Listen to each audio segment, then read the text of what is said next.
Eu ouvi do É, Thiago sobre isso, até porque a análise dele é, enfim, super focada, né, de fato ali micro. no micro, e obviamente não dá pra gente ignorar o macro, porque às vezes até abre uma janela de oportunidade para você montar Sim. uma posição em alguma coisa, né? Então, como você tem enxergado esse momento e conta um pouquinho pra gente aí até do que você fez nesses últimos tempos com o cenário nebuloso que nós estamos tendo.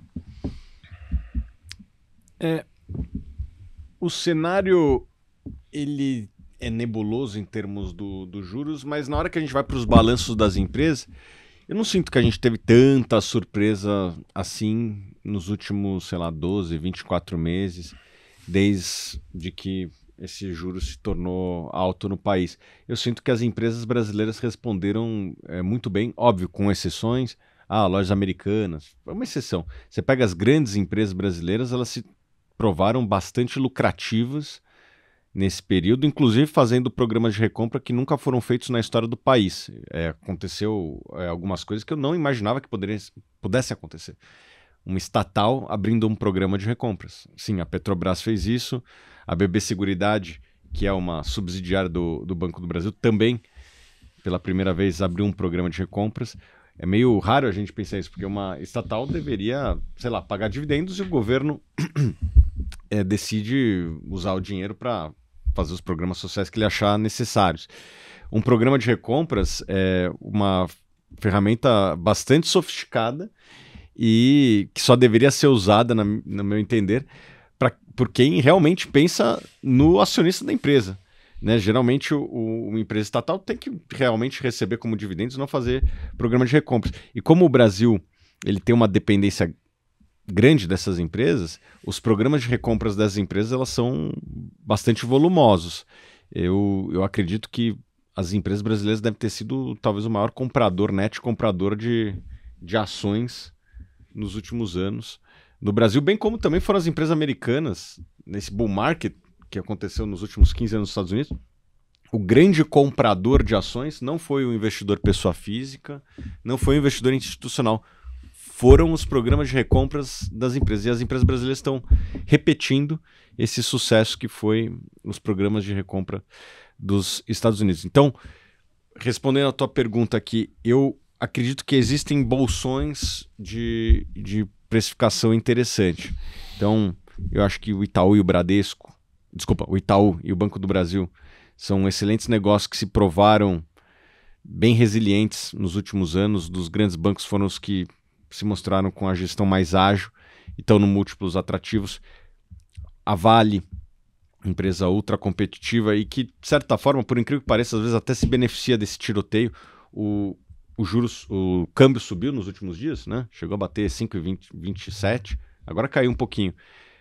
Mas, por incrível que pareça, é ótimo para os três setores que o Brasil é ultra competitivo, né? O agro, mineração, que é a Vale, e petróleo, que é a Petrobras. Então, às vezes o Brasil se beneficia dessas conjunturas que trazem volatilidade, porque os grandes setores do Brasil são exportadores.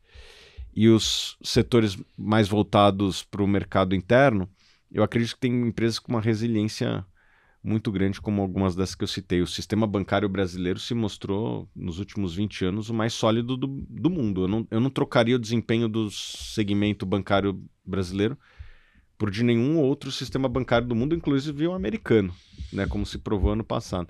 Investir em bancos no Brasil se mostrou um bom negócio. Então, tem que pensar, o que eu gosto? Né? Eu gosto de agro, gosto de mineração, gosto de petróleo e os oligopólios internos. É isso que eu busco lá, montar uma carteira, e eu acredito que quem monta uma carteira de Brasil com esse perfil tende a fazer um bom negócio ao longo do tempo. E eu acho que até uma parte da explicação do nosso mercado não andar, dado até uma resiliência em resultados das empresas, claro, é juros, como consequência, sim, o fluxo do gringo que acabou saindo bastante, sim, nesses últimos tempos, né?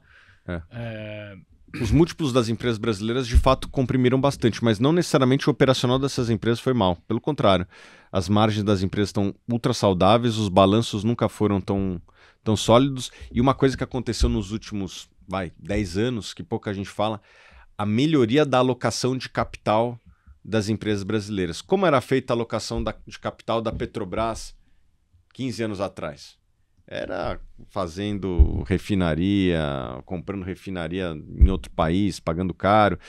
Isso, uma estatal. Mas mesmo os pares privados. A Vale fez maus negócios também, né? Inclusive, na última apresentação recente, ela deu um disclosure de várias iniciativas ali, umas 15, 20 iniciativas que ela parou, que consumiam 2 bilhões de dólares por ano.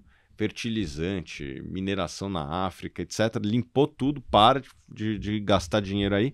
E isso foi um trabalho não só das grandes empresas, mas de quase todas as empresas listadas, de melhoria da sua alocação de capital. E com isso, começa a sobrar mais dinheiro para o acionista na forma de dividendos e recompras, que é uma coisa que as empresas têm feito. Então, uma empresa com balanço forte, margens boas, e por incrível que pareça agora, até um crescimento, né? O Brasil está crescendo aí seus 3% no passado, cresceu no ano anterior 3%, esse ano vai crescer uns 2%, mas já é um crescimento de elite do mundo hoje, por incrível que pareça. A gente, nos últimos 10 anos, ficou na zona de rebaixamento do crescimento mundial. Foi feio o nosso crescimento. Hoje o nosso crescimento é exuberante? Não. Mas é um crescimento de zona de Libertadores. Tem poucos países do mundo que cresceram 3% ano passado. Do G20 deve ter 2 ou 3. Então, o Brasil ele melhorou muito em termos de crescimento também. E isso, obviamente, se reflete nas empresas. Então, balanço forte, margens altas, crescimento com múltiplos baixos e uma alocação de capital bem feita, tudo deveria convergir para criar valor. Eu acho que a gente não deve só analisar a média. Quem comprou empresas mais com esse perfil teve retornos muito acima da média nos últimos tempos.